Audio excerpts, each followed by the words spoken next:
Now, community leaders of all faiths have been urging for unity after the murder of soldier Lee Rigby in Woolwich. The Muslim communities of Britain, like the rest of the country, are shocked and appalled by the horrific murder in Woolwich. The murderers chanted slogans during the heinous crime, claiming to do it in God's name. Far from it. As our Prime Minister rightly concluded, this is a betrayal of Islam. Indeed, this is a truly barbaric act that has no basis in Islam, and we condemn it utterly and unreservedly. The strong response from the Muslim Council of Britain and many other organisations has rightly emphasised that these acts have no place in Islam. The bishops of Southwark and Woolwich have visited the area in which this dreadful crime took place and have prayed with the local community there. Bishop Michael Ipgrave has met with other faith leaders in the Woolwich community and encouraged clergy and other Christian leaders to make contact with other faith leaders to ensure that this awful incident does not cause division.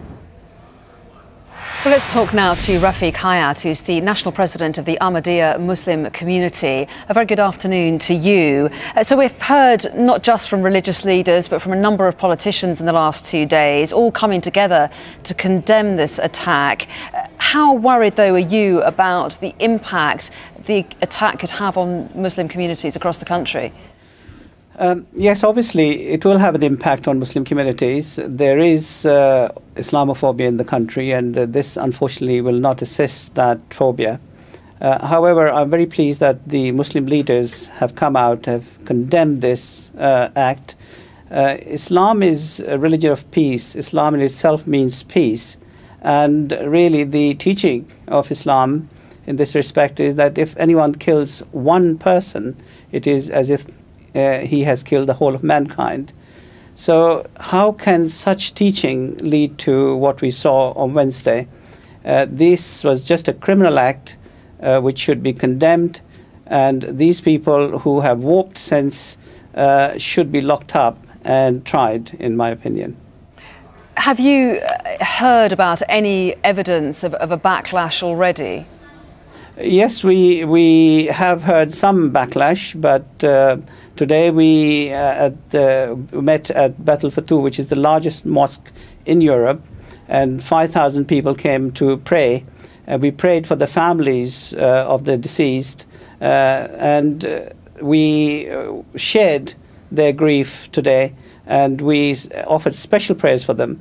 But we were told by the police that, yes, there have been some Twitter messages where they have made comments about attacking the mosque.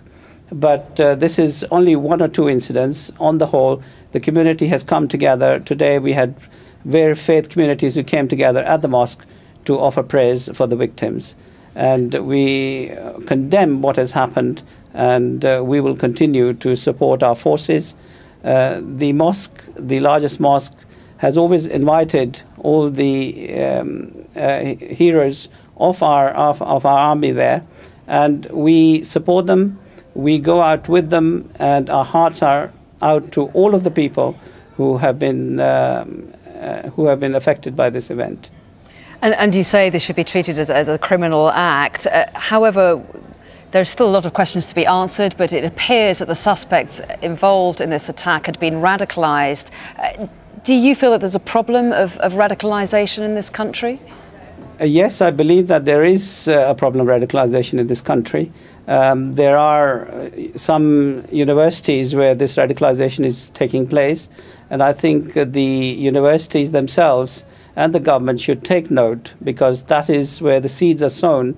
And later on, people can then, once the seed is sown, they will go and investigate on the internet, and then the radicalization turns into the kind of evil that we've seen on our streets on Wednesday. So what needs to be done to try and crack down on that? Who needs to act, do you think?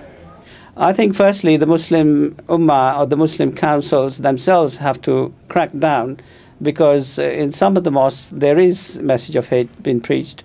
Overall, we have 2.5 million Muslims in this country, and I have to say 99% of them are peaceful, loving people who do not want any kind of evil in this society.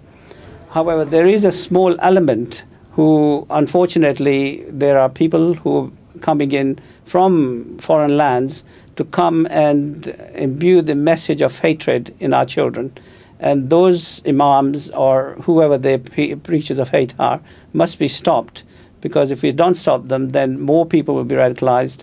And again, at universities, we have seen that people go in and they have a free hand. They can go and say whatever they like to the students there, and that too must be brought under control immediately.